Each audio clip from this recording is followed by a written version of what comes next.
नमस्कार दोस्तों, स्वागत है सभी का स्पोर्ट्स टाइगर में। मेरा नाम है अनुज की। आज हमारे साथ हैं पंकज सिंह। यहाँ आपने सही सुना, क्योंकि राजस्थान क्रिकेट के बारे में जब हम जिक्र करते हैं तो शायद जहन में सबसे पहला नाम पंकज सिंह का आता है। आज उन्होंने अपने इंटरनेशनल क्रिकेट से रिटायरमेंट ले लिया है। जानेंगे कि कैसा रहा सफर और आगे की क्या प्लानिंग है। सर, स्वागत है सबसे पहले आपका sports tiger. Thank you. Sir, पहले तो बताइए जो जर्नी है आपकी रही, तकरीबन 15 से 17 साल आपका इंटरनेशनल क्रिकेट रहा, अप्स एंड डाउन्स जो हर कोई खिलाड़ी खेलता है, सीखता है। आपकी जो पूरा सफर है उसके बारे में थोड़ा बताइए, जो कहाँ से शुरुआत हुई और आज जब आपने रिटायरमेंट का फैसला लिया है, कैसा लग रहा है? देखिए, ऑब्वियसली रिटायरमेंट का जब हम डिसाइड करते हैं तो कुछ दिनों से थॉट्स चल रहे होते हैं माइंड में, और आसान नहीं होता, मुश्किल होता है, क्योंकि एक चीज़ जो आप 17 साल 20 साल से रहनी है, कह सकते हैं ज़िंदगी के सकते हैं आप बचपन से पूरी ज़िंदगी आप एक चीज़ करते हो और सडनली आपको वो चीज़ अब नहीं करनी है या वो चीज़ छोड़नी है, मुश्किल निश्चय होता है। बट कहीं ना कहीं ये भी होता है कि आप अब जो आप जिंदगी से चाह रहे हैं या जो आप खेल को दे पाए हैं वो और आगे कैसे कंटिन्यू करें, किसी और फॉर्मेट में, किसी और तरीके से। तो वो टाइम हर खिलाड़ी की लाइफ में आता है जब आपको सोचना होता है कि और क्रिकेट खेलनी है या और गेम में रहना है या कुछ और आगे प्लान करना है। तो I thought that this is the time when I have to think for ahead. तो जिस तरीके से शुरुआत हुई आपके क्रिकेट करियर की, आपने सफर जब स्टार्ट किया था, उसके बारे में बताइए कि जो इंस्पिरेशन आपके रहे, किसको सबसे ज्यादा आपने फॉलो किया, मेंटोर के तौर पे जर्नी कैसी रही। और हर खिलाड़ी जो है उसका एक सपना होता है कि मुझे इंडिया खेलना है। आपने इंडिया में खेला, उसके बारे में बात करेंगे। लेकिन जब स्टार्टिंग के दिनों में मैंने आपकी एक स्टोरी पढ़ी थी कि एक वक्त पे शायद आपके कॉलेज डेज की बात है कि आपका सिलेक्शन जो है यूनिवर्सिटी में नहीं हुआ था और उसके बाद आप आर्मी में जाना चाह रहे थे। आपका एक ऐसा भी पैरामीटर आस्पेक्ट था कि आपको आर्मी में जाना है, लेकिन उसके बाद फिर क्रिकेट कैसे जो है जिंदगी में आया?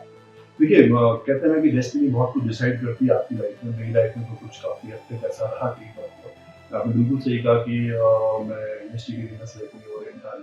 Fortunate, I am really fortunate enough that I can वो एक जो सबसे बड़ा स्तर है क्रिकेट का इंडिया के लिए खेलना, वो खेलने की अपॉर्चुनिटी मिली। और आर्मी में जाने का डेफिनेटली प्राइड है, मेरे पापा आर्मी से थे, तो आर्मी में जाना बहुत अच्छी बड़ा अचीवमेंट मानते हैं कि मैं अगर साथ क्रिकेट नहीं खेलता डेफिनेटली मैं शायद आर्मी में ही होता। तो एक समय था जब वहाँ भी स्पोर्ट्स कोटे में जा रहा था, वॉलीबॉल के थ्रू जा रहा था, बट क्रिकेट के लिए जो पैशन और लव जो बचपन से क्रिकेट खेली थी, तो हमेशा था कि क्रिकेट के लिए कोशिश और करनी है। तो वहाँ पे लगा कि 1-2 साल और क्रिकेट को हम देख सकते हैं, कोशिश कर सकते हैं, क्रिकेट में और मेहनत की जाए, शायद हम क्रिकेट में आगे चले जाएं। और fortunately enough that I got कुछ लोगों से, ऐसे लोगों से मुलाकात हुई कर सकते थे, आसाद करते इन लोगों से मुलाकात, सही समय पे सही लोग मिलते गए और उन्होंने को अच्छा मार्गदर्शन दिया। एक कहते हैं कि सही समय पे सही लोगों का मिलना बहुत जरूरी होता है। तो मैं काफी फॉर्चुनेट था कि मुझे समय पे सही लोग मिलते गए और उन्होंने सही गाइडेंस दिया, तो मैं आगे। आपने बात करी कि सही समय पे सही लोग, यानी टाइमिंग जो है बहुत इंपॉर्टेंट होती है लाइफ में। 2007 से 8 का एक वो वक्त आता है इंडियन क्रिकेट में जहाँ पे एक तरीके से हम डाउनफॉल भी देख रहे थे, लेकिन उसी साल इंडिया राइज भी कर रहा था। और उस वक्त आपको जो है डेब्यू करने का भले ही मौका नहीं मिला, लेकिन जब आपने ड्रेसिंग रूम शेयर किया, लेजेंड्स की जब हम बात करते हैं, 5 का जब जिक्र होता है तो कुंबले की बात होती है, वीरेंद्र सहवाग, राहुल द्रविड़, तमाम नाम। कैसा था वो तजुर्बा? भले ही मौका नहीं मिला, लेकिन जो तजुर्बा आप साथ लेके गए उसके बारे में थोड़ा बताइए। नहीं, बिल्कुल आपने एकदम सही चीज़ कही कि जो लेजेंड्स की हम बात करते हैं, तो वो जितने भी बड़े जो भी लेजेंड्स हैं, जो भी क्रिकेट को मतलब पहचान को कह सकते हैं। मैं बहुत किस्मत वाला था कि मुझे 2008 में ड्रेसिंग रूम शेयर करने का मौका मिला, कि उसके बाद ये बहुत सारे खिलाड़ियों को रिटायरमेंट कर रहा हूँ, that was the last tour, जो वो लेजेंड का टूर देखा था, लास्ट टूर था। और unfortunately to be that tour और उन लोगों के साथ 2 से 3 महीने में रहा और बिताया मैंने। तो बहुत कुछ सीखा वहाँ से, उनका नज़रिया खेल को लेके, ज़िंदगी को लेके, कैसे ज़िंदगी में आगे बढ़ते हैं, कैसे मुश्किलात को आप फेस करते हैं, कैसे अपने आप को सक्सेस पे रहते हुए भी आप नॉर्मल रखने की कोशिश करते हैं, नॉर्मल रहते हैं, कैसे आप क्या नाम दूसरे की हेल्प करते हैं डिस्पाइट योर लेजेंड, और उसके बाद भी वो कैसे एक नॉर्मल तरीके से नॉर्मल आपसे बात करते हैं, कैसे आपको कंफर्टेबल करते हैं खुद के साथ। और कुछ सीखने को नहीं मिला, और I learn a lot from there. बिल्कुल, 2008 का वो तकरीबन दौर था और उसके बाद आईपीएल में आपको मौका मिलता है, राजस्थान से जो है आप खेलते हैं, राजस्थान रॉयल्स से एक तरीके से आप उस कैंप में रहते हैं, राजस्थान जीत भी जाती थी।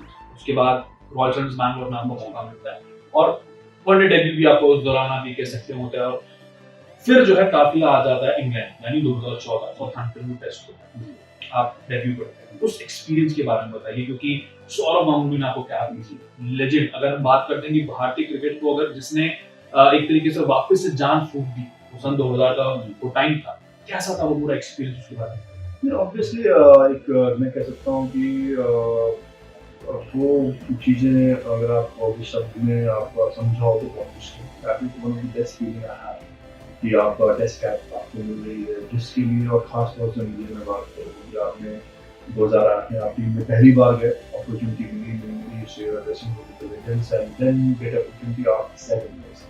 नवीन फास्ट बॉलर आपका करियर ऑलमोस्ट उस समय तक आप 12 साल 13 साल खेल चुके थे, जो कि फास्ट बॉलर के लिए बहुत बड़ा टास्क होता है कर पाना। और वो करके आपको जब वो अपॉर्चुनिटी मिलती है कि जो आपका सपना है वो पूरा हो रहा है, वो फीलिंग वर्ड्स में बताना या वो फीलिंग समझा पाना बहुत मुश्किल, बट लेकिन से सिंपल वर्ड्स में दिया जाता है। और सर वो जो एक्सपीरियंस आपने शेयर किया वो तो बहुत बड़ी बात थी, क्योंकि इंडिया का जो डेब्यू होता है वो हर किसी को जो है नसीब नहीं होता। बहुत मेहनत जो है खिलाड़ी करता है, विकेटें जो है हजारों विकेट एक खिलाड़ी डोमेस्टिक क्रिकेट में लेता है। आपने भी एक अचीवमेंट किया था कि पहले आप सीम बॉलर बने थे जिसने 400 विकेट जो अपने नाम किए।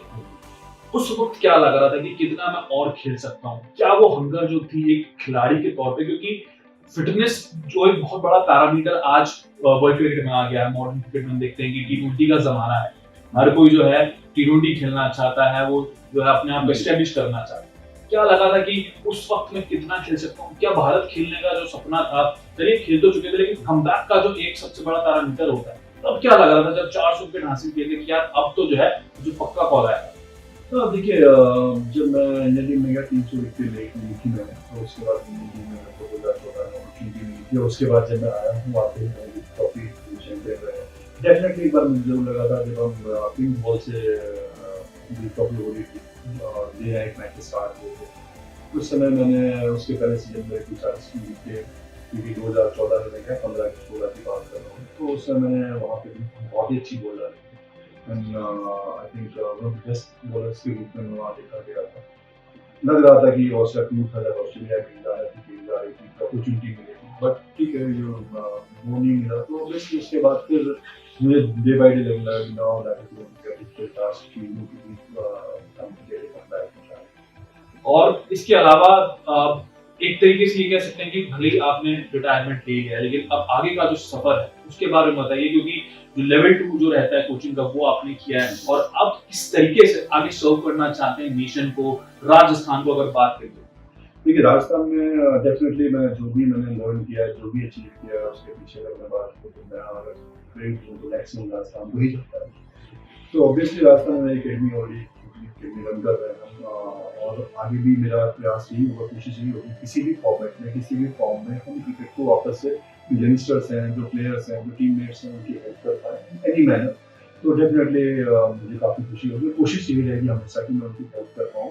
साथ में कहीं न कहीं जैसे कि आपने बताया इनिशियली अपनी बात की और बात आता ज़िक्र आता है कि अमेठी से मैं बिलॉन्ग करता हूँ। तो जिस जगह से मैं निकला वहाँ से मैंने जैसे कहा कि बहुत कम नॉलेज, बहुत कम अपॉर्चुनिटीज़ हैं वहाँ पे, बहुत कम फैसिलिटीज़ हैं, बहुत कम ऐसा स्पोर्ट्स को लेके आता है। Despite that place I have a big name because of the politics.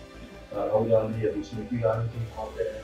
तो आने वाले टाइम में ज़रूर मैं कोशिश करूँगा कि वहाँ की भी क्रिकेट को, यहाँ के भी बच्चों को, प्लेयरों को कुछ न कुछ मदद की जाए या कुछ न कुछ सिस्टम बनाया जाए ताकि वहाँ से और भी प्लेयर्स आगे निकल सकें। तो बिल्कुल फर्स्ट प्रायोरिटी मेरी हमेशा राजस्थान रहेगी, राजस्थान गिवन एवरीथिंग, बट साथ में मैं ज़रूर चाहूँगा कि दूसरी जगहों को भी मैं कुछ आगे ला सकूँ ताकि आने वाले टाइम में कोई वहाँ से निकले तो डेफिनेटली कह सके कि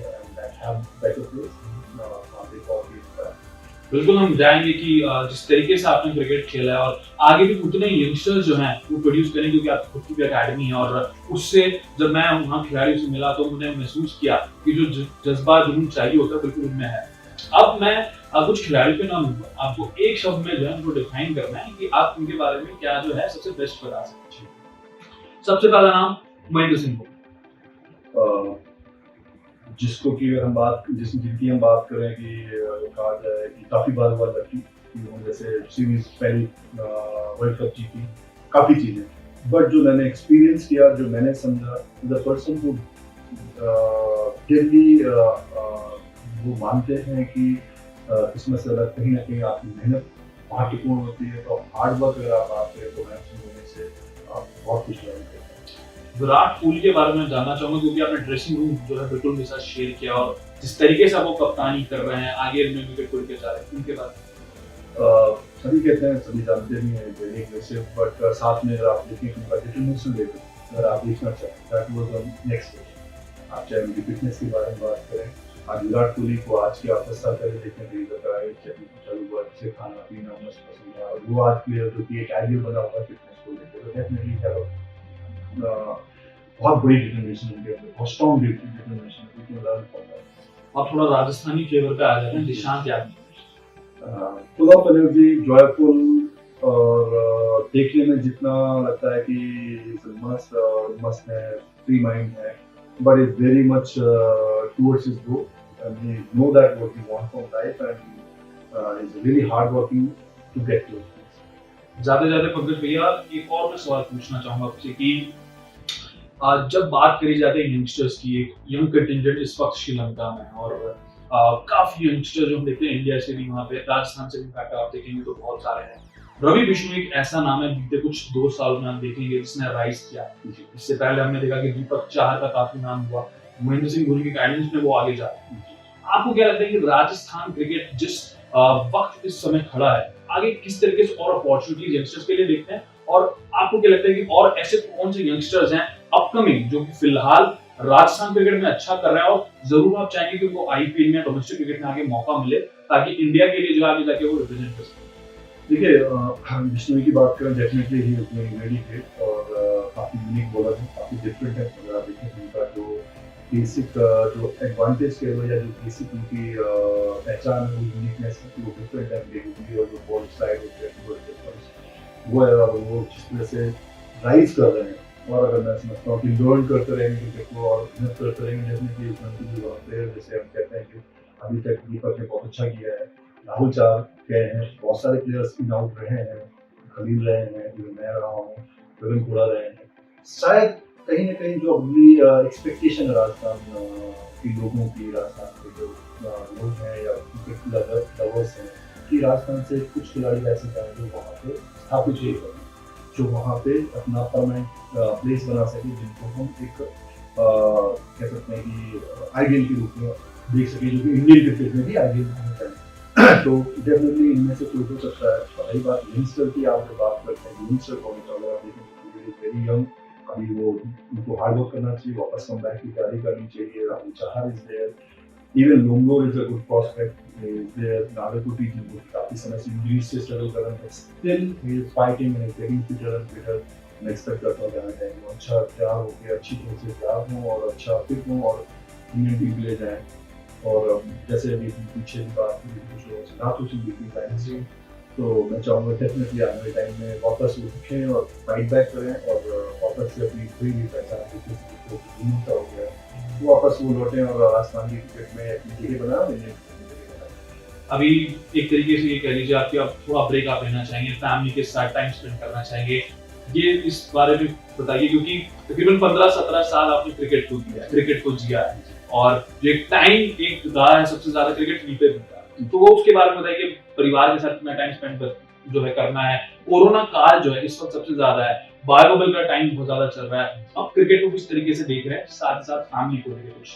देखिए, क्रिकेट जैसा निकाल के आपने भी कहा 17 साल से 20 साल हो गए क्रिकेट में लगा था, और फैमिली को शायद उतना टाइम नहीं मिल पाता, किसी भी स्पोर्ट्स में अगर हैं और आप डेडिकेटेड हैं तो डेफिनेटली मैक्सिमम टाइम स्पोर्ट्स को चला जाता है। सो अभी कह सकते हैं कि पिछले 1 साल से 6 महीने, खासतौर से लास्ट 6 मंथ से कोरोना भी काफी बड़ा रिजल्ट था, तो इस वजह से आप फैमिली के साथ अच्छा टाइम स्पेंड करें। Definitely you are not able to go out, you are not able to even enjoy that time, because somewhere कहीं ना कहीं फियर है, कहीं टेंशन है, स्ट्रेस भी है, but despite that you spend some time with quality time with your family। और आने वाले टाइम में डेफिनेटली मैं चाहूँगा कि अच्छा उनके साथ कुछ टूर करूँ, घूम के आऊँ, कुछ समय और स्पेंड करें उनके साथ, और ये जो कोविड का पैंडेमिक ये ना होता कि स्टोर भी कर सकें,